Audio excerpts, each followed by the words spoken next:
There we go. We're recording now. So we'll go off recording once we get to the point of the agenda when we're number 6 when we're reviewing the scope of work. Okay. Okay. So we'll move forward then, Kendra. That's my recap.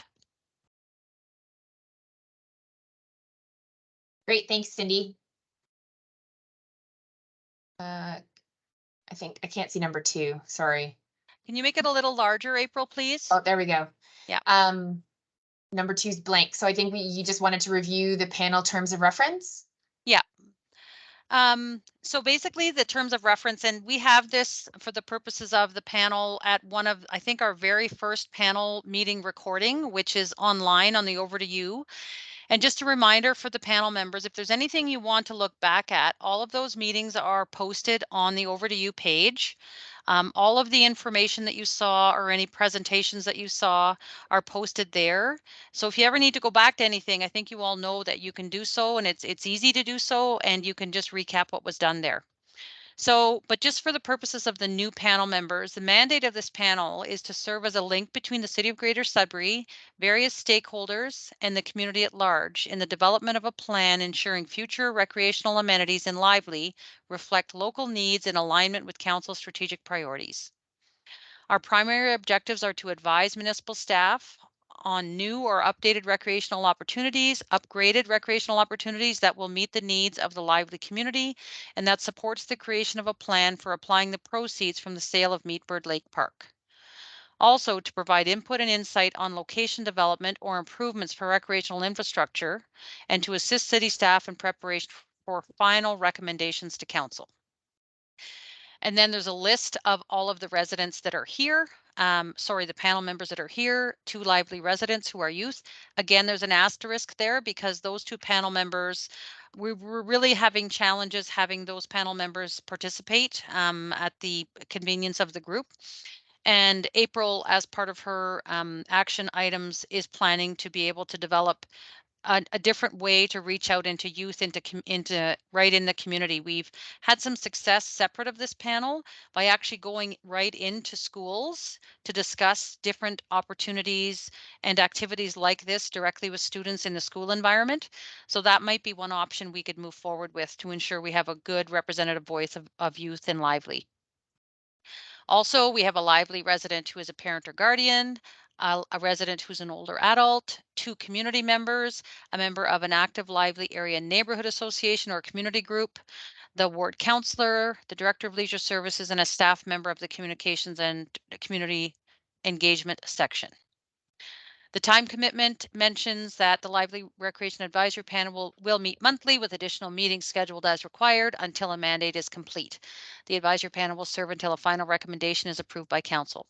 So again, in recognizing that there are busier times, we had some very frequent meetings during the time that we were doing the community stakeholder meetings, and we actually had pretty strong action items going on.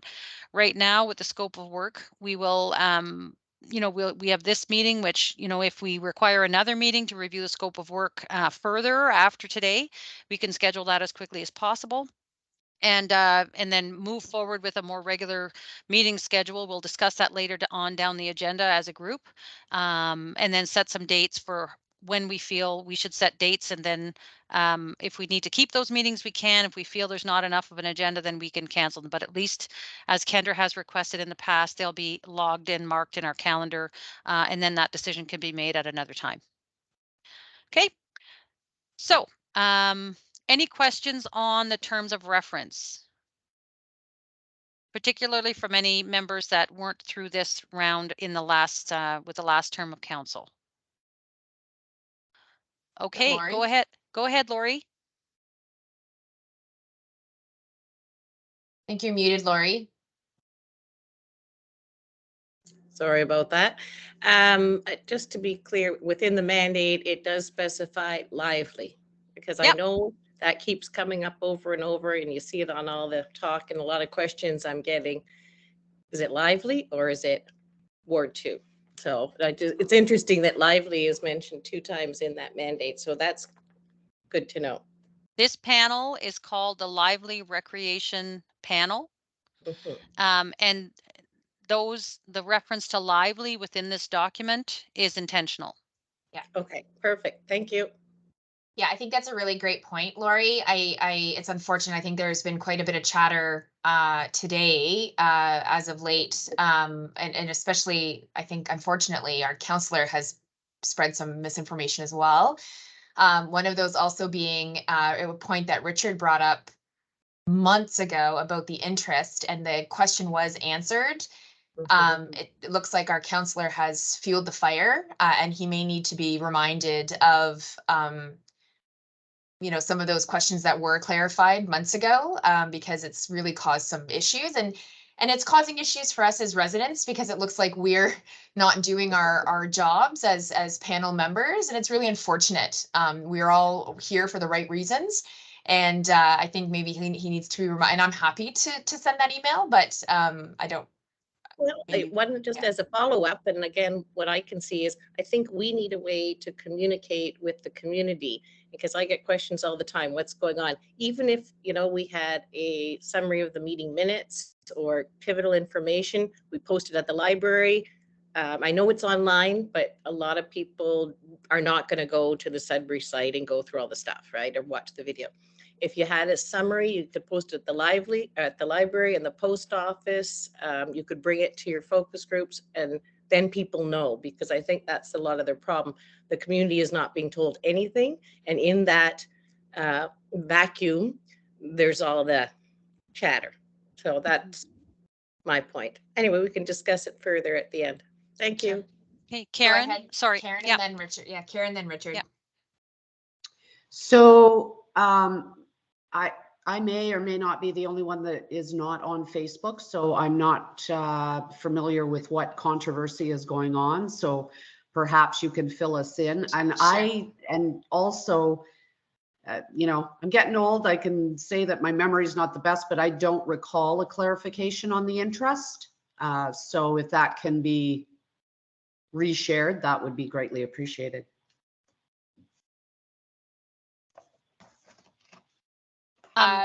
Go ahead, Cindy, and then then Richard. So Kendra, what I would say is I can actually read the direction on the interest and the response so that it's recorded, and that way it'll be on record. I do believe there was a response, but I can do so again. So while Richard is asking his question, I'll just find the email and I can read that into the meeting if that works. Absolutely. Go ahead, Richard. Okay. Yeah, I feel like I want to delay so that Cindy can find the email, because my question was going to actually be, like, I remember asking this question twice, and I'm pretty sure the first time we got an answer, but then a whole bunch of time went by and I asked it again to make sure that the answer hadn't changed or could be reiterated.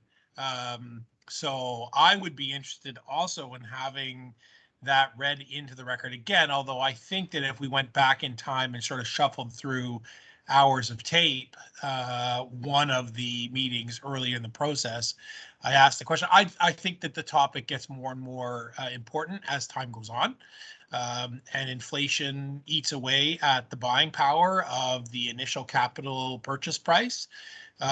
So it's not irrelevant, although it's maybe not reflected in the scope of the project that we'll be looking at later on.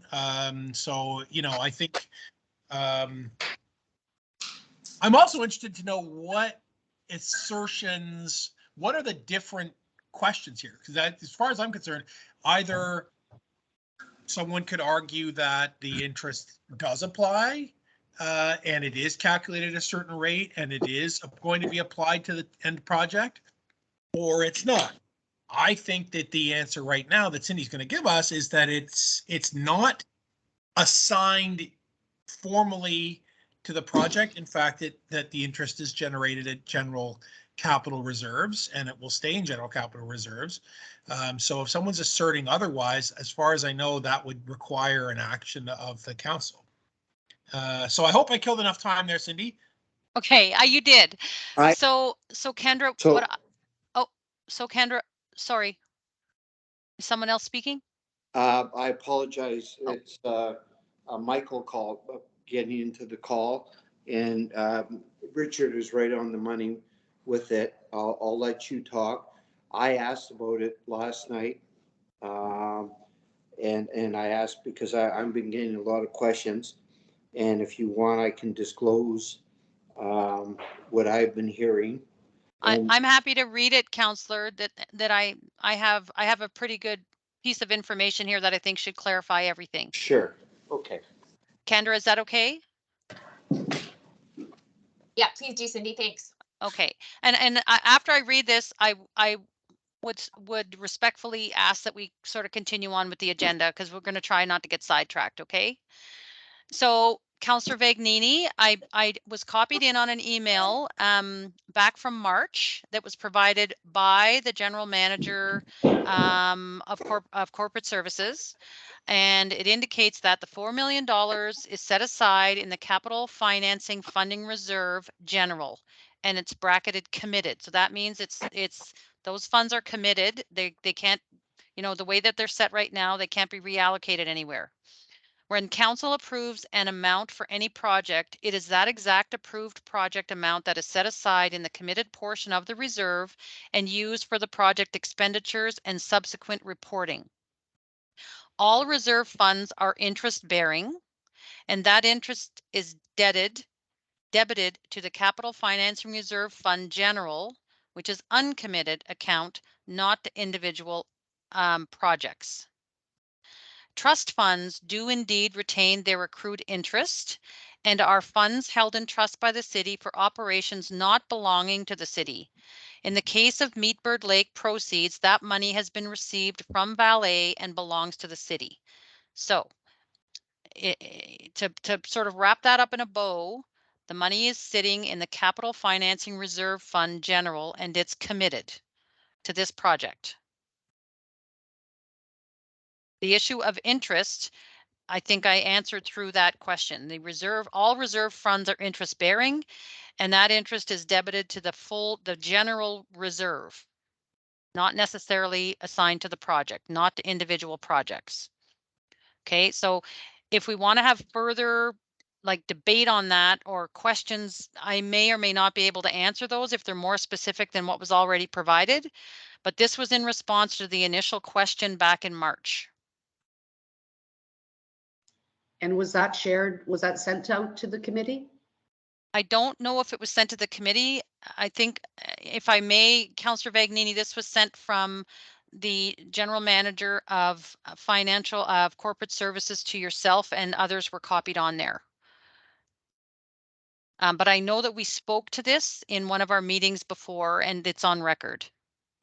Yeah, that's what I recall too, Cindy, when Richard asked the first question. And I apologize, Councillor, I didn't realize that you were on the call. So I had posted your comment from Facebook, but you're on. So I don't know if we need to speak to it. We just got clarification from Cindy. And again, I think if we need to discuss it further, we can. I don't think, Cindy, you're able to sort of answer all those financial questions. So maybe we can save those if we have to invite somebody to come to a future meeting. But yeah, I think we can move on to the goal of the agenda really is to talk about the scope, which has been circulated previously. Yeah, Madam so Chair, if I may. Yep. When you allow me, I'll speak about the funding and so on. But I think as opposed to just getting onto the agenda without having a broader understanding of what I've been told as of last night, I think that I would like to make comments maybe earlier in this meeting than later in this meeting. When you're ready for me to speak, Madam Chair. Is it about the scope, or is there question? I think go ahead, and then if sure. Maybe I'm sorry, I'm not being clear on this. The interest on the $4 million does not come to our project. It Correct. goes into the capital dividend account, whatever you want to call it. And we do not see any of that. I was told in the past, or I believed I was told in the past, that the interest stays within that $4 million. I'm getting asked that question on not a daily basis, but on a regular basis. And I thought that we were getting, even on a daily interest account right now, for that size amount of money, you'd be getting 2.53% interest based on even where I park money for different organizations or people. So I was surprised at that, but it was confirmed by the city auditor at the time. And Cindy, jump in anytime you want if I'm incorrect on this. The other thing that I was told, which is a moot point today, but we could have went up, and I brought this up to the mayor, we could have got close to $10 million.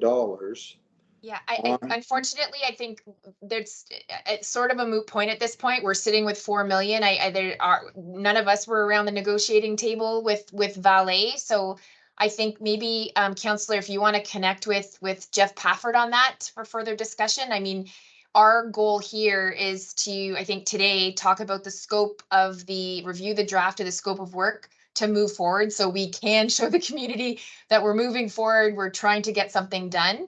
But maybe I can, with all due respect, suggest that you reach out to Jeff Pafford or Steve Jakes for further clarification, because I don't think Cindy is going to be able to answer some of these questions as well, and neither will any of us. But I realize that, Madam Chair.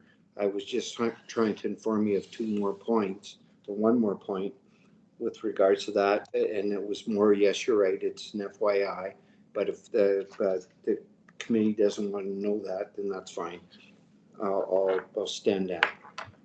Thank you. I think we all can agree we would have loved to have $10 million, but that's not where we're at this point. So I think we just need to accept that we have 4 million and move forward. That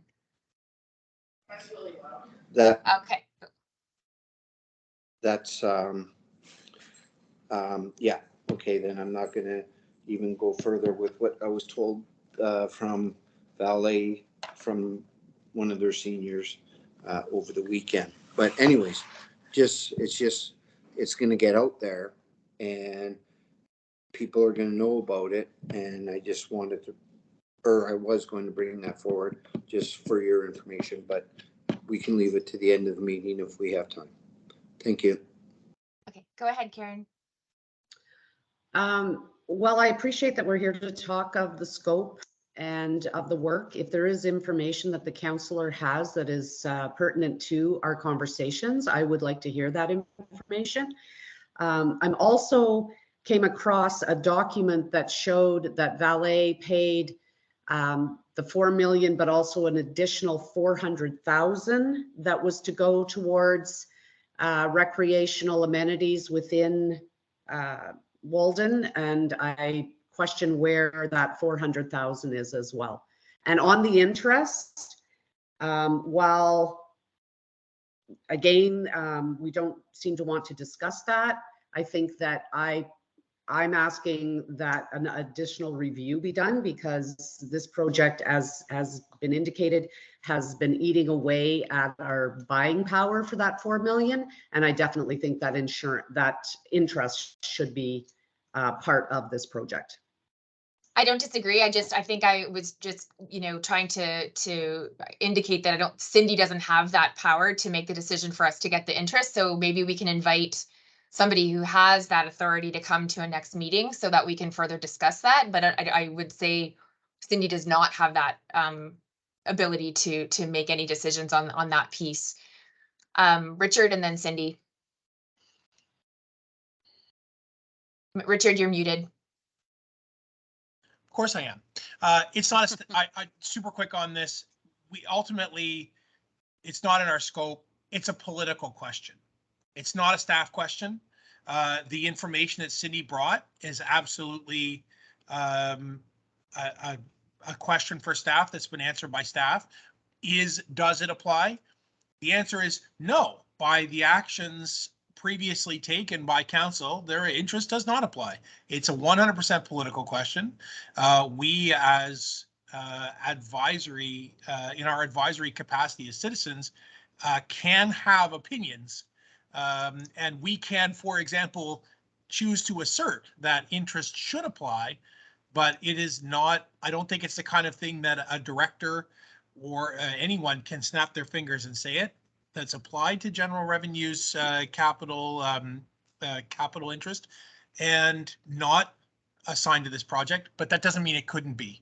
So I understand we want to move on. I think that's an important point. If anyone's watching this or listening to this, it's a political question. It's not a staff question.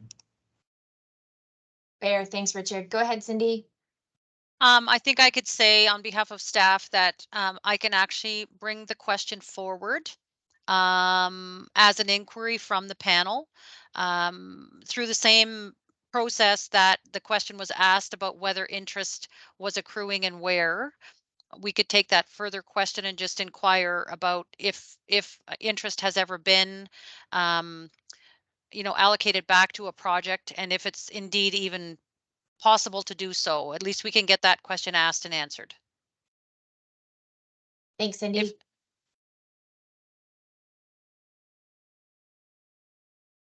Madam Chair, do we close off on this subject, or do you want me to speak on it, or are we done with that? On which? On the interest, or? Yeah, on the interest in the money and the FYIs that are going out and circulating right now. If you want to leave that alone, that is your call, and I will step down. I think we can add it to the end for the round table, if that works. It's your call, Madam Chair. Thank you. Perfect. Awesome. Go ahead, Lori. One quick thing, Cindy, would you mind asking about that 400,000 as well in that, however you formulate the question, or the potential bill about the interest? Can you also inquire as to the whereabouts? I can do that. One thing I would ask through Karen is, Karen, I'm trusting that this information came to you through a valid source.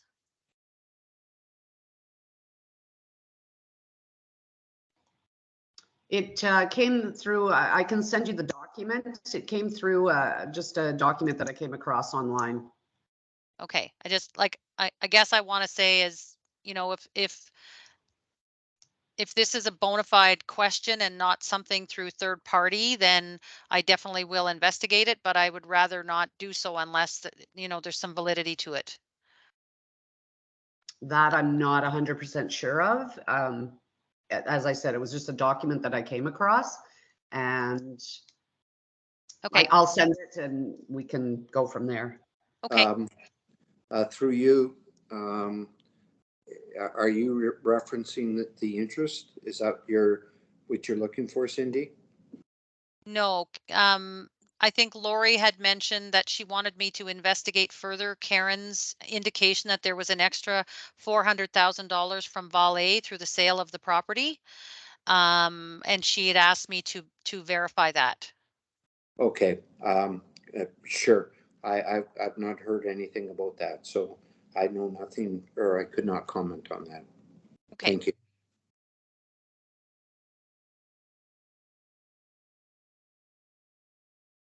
Okay, do we want to go to, is it a communications update first before reviewing the draft scope of work? Yes.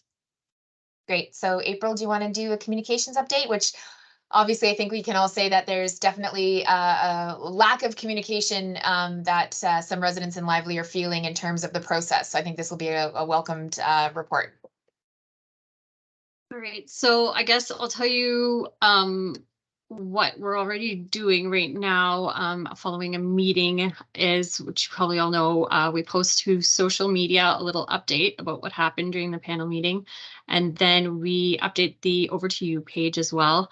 And we include the meeting video so anyone can watch what happened during the meeting. And so the social media also directs people to that page, and that page has all the resources, all the information about the project up to date. And so after every meeting, I'll be updating that page. I think something that came up at your last meeting was about a monthly flyer. So that could be distributed to area businesses for people who may not be on Facebook, may not to reach the other demographic. So I looked into that a little bit. I guess what we would want to do, I'm still looking for a little bit of feedback on that, I guess, from you. To really make it worth our while, I think, and to make sure we can maintain a regular schedule, I think we should decide to do it either every second meeting or if we're meeting every month, and to make sure we have enough information to make a flyer worth it. So generally a flyer would take probably about a week, and it could take a little bit longer. That's to generate the flyer, to get it proofed, and then we have to account for extra time for the distribution, things like that. So if it's taking a week to 2 weeks to get everything out, I think maybe monthly might be a little bit ambitious. But again, I'm open to your feedback. It's not that we wouldn't include the information. It just, if we went every 2 months or whatever interval we decided, every 2 meetings, we would have the information from 2 meetings.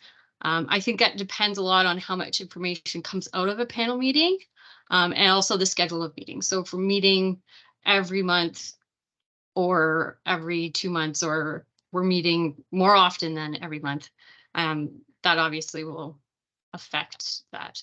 I think what I'll do after this meeting, because I'm hearing definite interest in getting the word out in other ways other than online, I will get a draft designed, and I'll do a flyer for the information from this meeting and from the last. And we can share that with the panel if anybody has any feedback, things like that.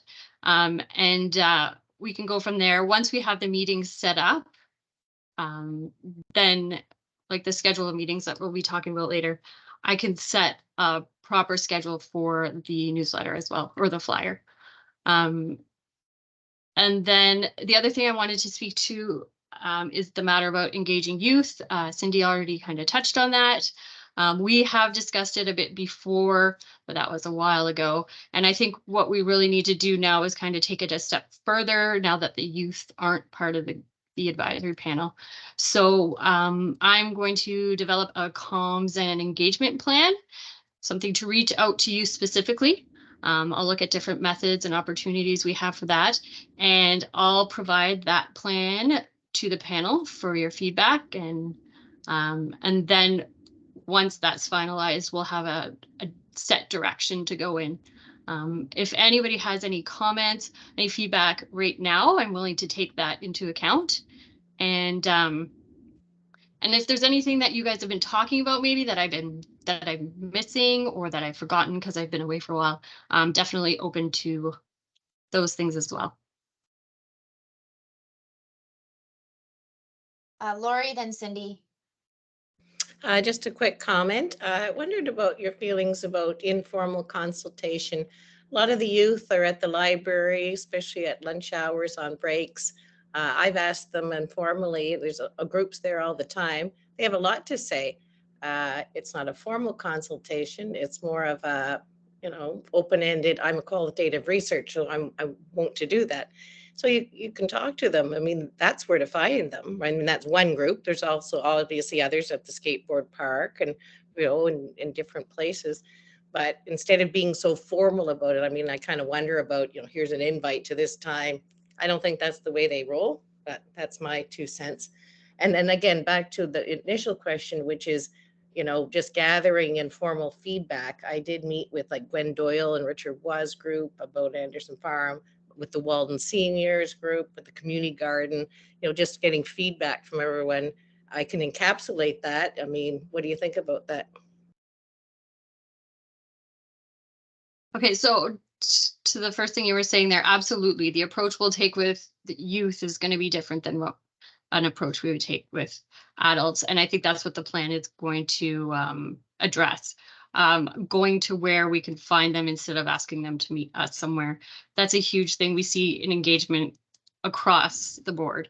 So absolutely finding where they're hanging out and going to them is going to be a part of that plan. Sorry, the second part of what you were saying, I'm not sure I fully understood. You're looking, I didn't recognize the names that you mentioned. Well, all the big groups, right? The ones that did all that work on Anderson Farm, and they had the idea for the wood pavilion. They had all the, they've got the plans and everything, all the work that's gone in there. The Walden Seniors Group, they're the ones that do the lunches for the seniors and now the adolescents as well, that back with the library, that are concerned about, or they want more like stuff in the ballpark behind the library area, including Walden Can, which just put in their rain garden there, talk to them.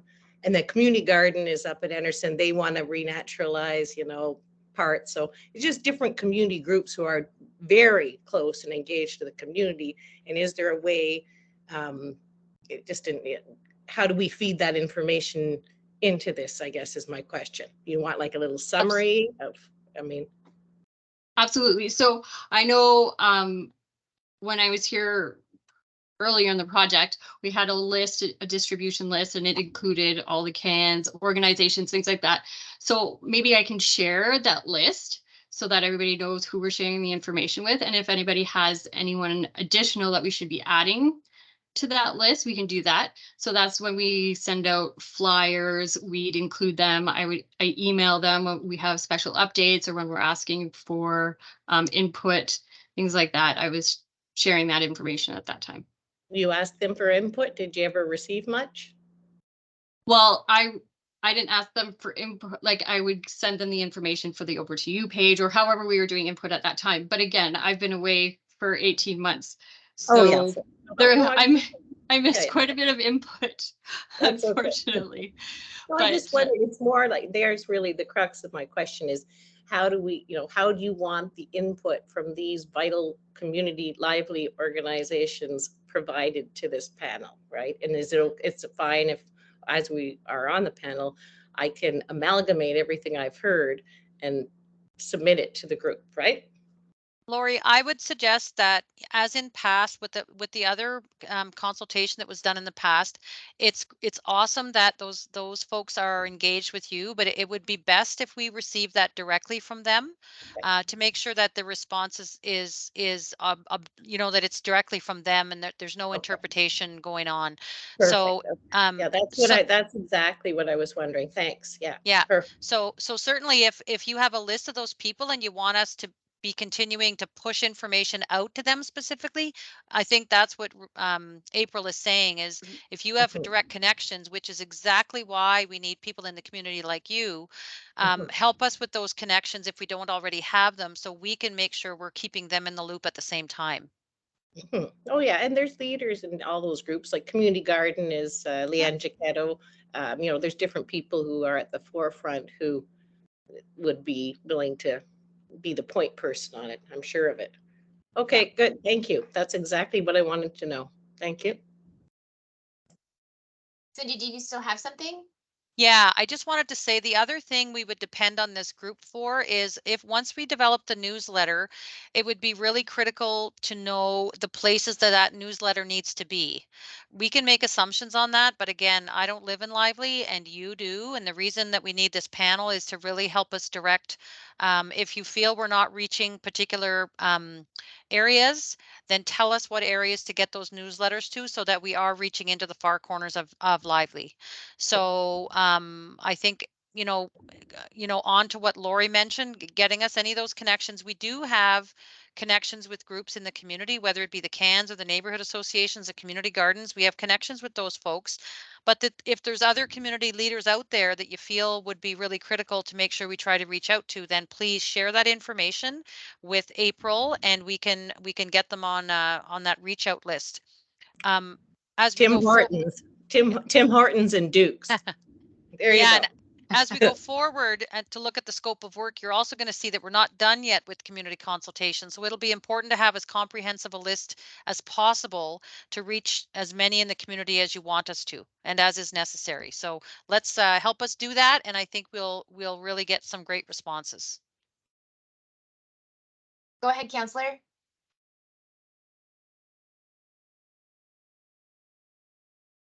Thank you, Madam Chair. With regards to the comments Cindy just spoke of, thank you for those. I do have all that information. I am in Beaver Lake. I've spent 7 days a week driving around, and I'm contacting the people, or people are contacting me on a constant basis with that. Lori, I do appreciate your comments, and that's very good. And I think that's a real great thing that we could do. Maybe, and this is just at a high level, 3,000 feet, we could have a lunch day at the high school. We buy them pizza and pop, and at the same time that they have lunch, and we can ask them in that environment, because you're right, to make them sit down in a gym and ask them all the same questions. No one's going to put their hand up, but if you kind of do a round table with a big round table, that might be an opportunity to hear what the children are saying. I have to tell you, because of the damage that we have with the gazebos and with even the new playground and some of the work that has been, the city has done a great job on. But I'm also hearing from Coppercliff, why are we not involved in this?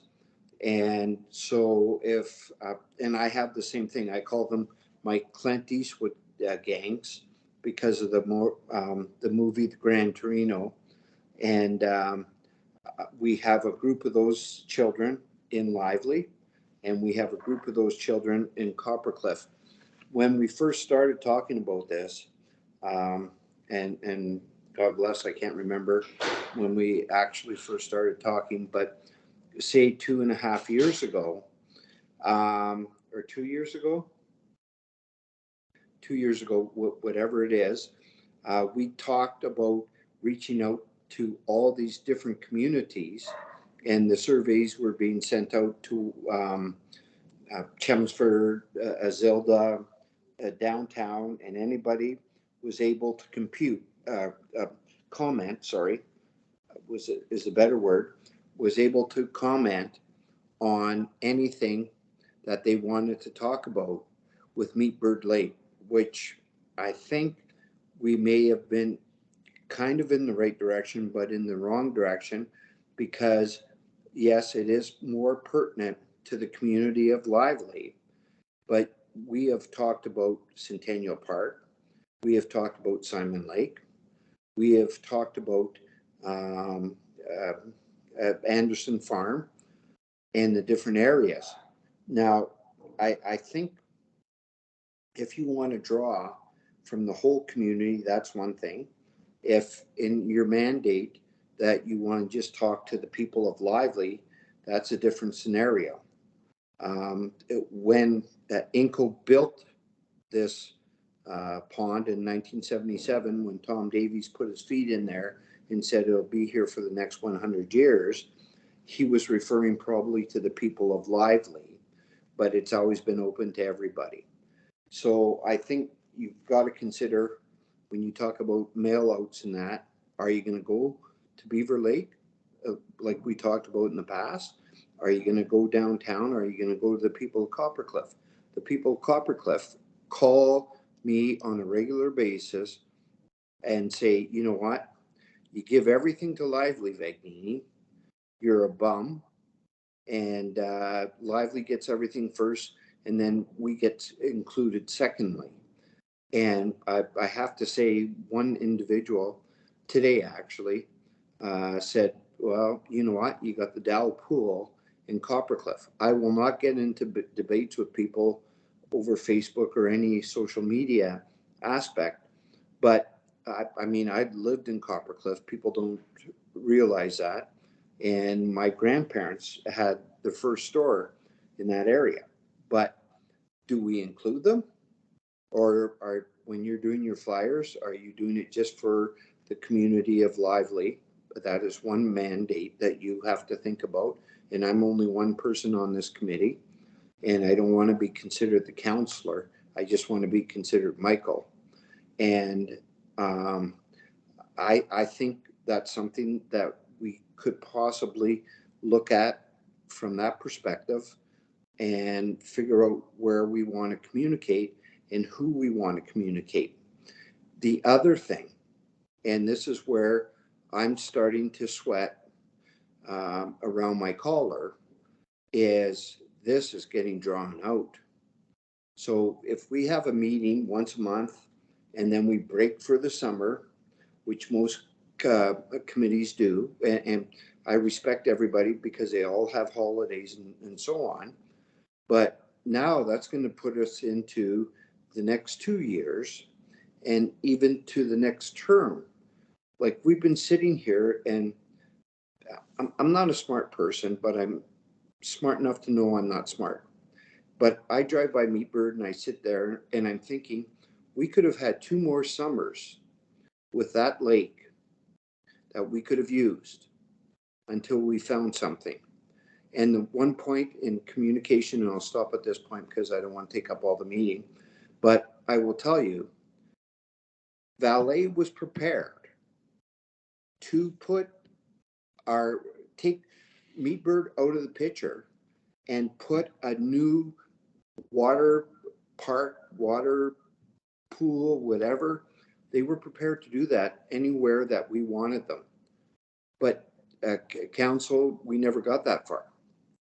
So it's one of those things where you sit back and you go, okay, we got to go forward. We don't want to go too fast because Tom Davies is dead, and we still have another 70 years of what he said that we have to make sure that we're looking after the children and the people of the community. And how far does that community extend? Because when I used to go to Meatbird and sit there and watch around at about 12 noon when I had my lunch, people from Azilda, Chelmsford, a lot of other areas were utilizing Meatbird Lake. Everybody wanted to come out there. And people say, well, you know, you had all the bad minerals and everything else. I have to tell you, it was fed by the water or the treatment plant in Creighton. So it was probably the cleanest water we ever had. Now I'm going to ramble, and I'm not going to ramble anymore. But I think those are a couple of things that we have to consider. In other words, with regards to meetings, you know, if we have one a month or one every couple of months, I think we should have them on a more regular basis right now to get this thing moving on before that $4 million with that has no interest coming back to us gets eaten by inflation. Look at and I'll finish on this comment, Madam Chair.